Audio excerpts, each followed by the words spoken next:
Christina from Vape Club. Welcome to our beginner's guide to take you step by step through all the basics to help you make the switch to vaping. Vaping devices can seem daunting at first, but are really quite simple once you understand a few basics. Electronic cigarettes and vaping devices are essentially the same thing and can be broken down into two main components. The first being the power unit, which houses the battery, and the second being the tank, which holds and vaporizes the e-liquid. All vaping devices work using the same principle. Inside the tank, which holds the e-liquid, is the atomizer. The atomizer contains a wire wrapped around some sort of wicking material and is referred to as a coil. The wick soaks up the e-liquid and draws it into the coil. When activated, the coil heats up and vaporizes the e-liquid. The first generation of vaping devices are known as cigalikes because they look very similar to a real cigarette. They consist of a small lithium battery and a non-refillable tank which contains the e-liquid and is often referred to as a cartomizer. As the technology evolved to meet the demand for high performance, the look and feel of these devices changed notably. The latest generation of devices offers a highly customizable and far superior vaping experience. Starting with the most basic vaping devices in the market, you have things like the Ego style kits. These feature a small battery with an activation button and a basic refillable tank. Virtually all starter kits will come with a USB charger and options for a wall adapter. Do make sure that you use the correct USB charger and wall adapter to charge all of your vaping devices, and if in doubt, do check your user manual. The larger battery lasts you longer. The cigalikes tend to typically last around 200 puffs, and the Ego batteries can last 600 puffs and up depending on the size of the battery that you choose. For the typical vapor, that can mean anywhere between 4 and 10 hours of vaping. The batteries will come in a variety of sizes, ranging from around 400 milliamps up to about 1300. The higher the milliamp number, the more charge your battery will hold and the longer it will last. But the larger capacity batteries are also larger in size, so that's something to bear in mind when considering the size of your setup. The second major advantage is the refillable tank with its much improved atomizer. It offers much better vapor production and enhanced flavour. The larger capacity of around 1.6 ml means that the typical vapor can use the device all day without running out of e-liquid.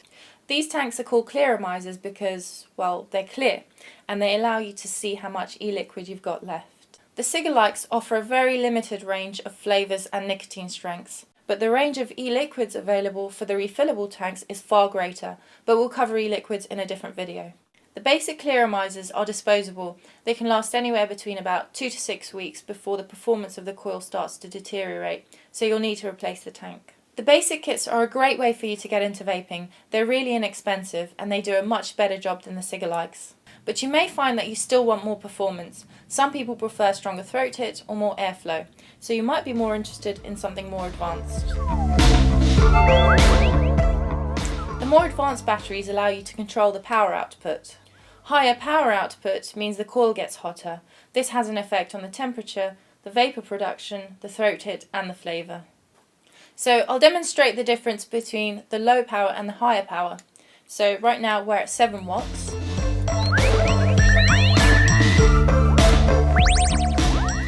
And this is at 30 watts.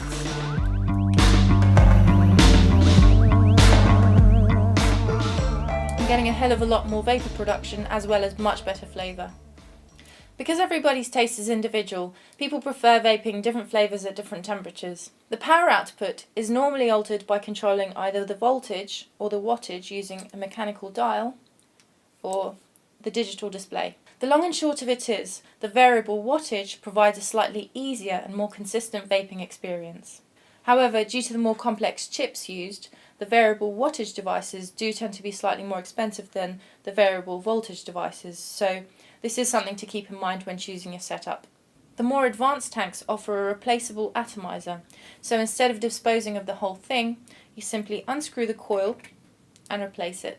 They are also made of more durable materials, often stainless steel with Pyrex glass. This not only makes them last longer, but it also gives you much better flavour production.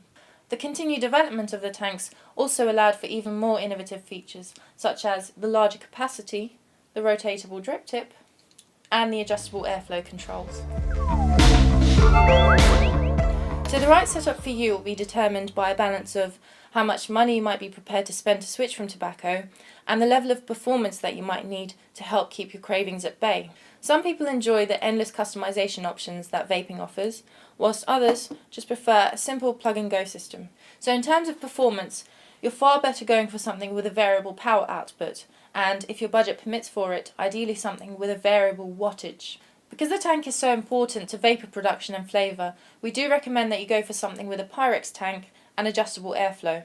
But do make sure that you choose one that's compatible with your battery, of course. And bear in mind that the majority of the products are interchangeable, so once you've got yourself a basic setup, you can gradually upgrade it with new batteries and tanks until you find that setup that works for you. So I hope this video has given you a great insight into the world of vaping and perhaps made it seem a little less overwhelming. Whatever setup you do choose, good luck and welcome to the Vape Club.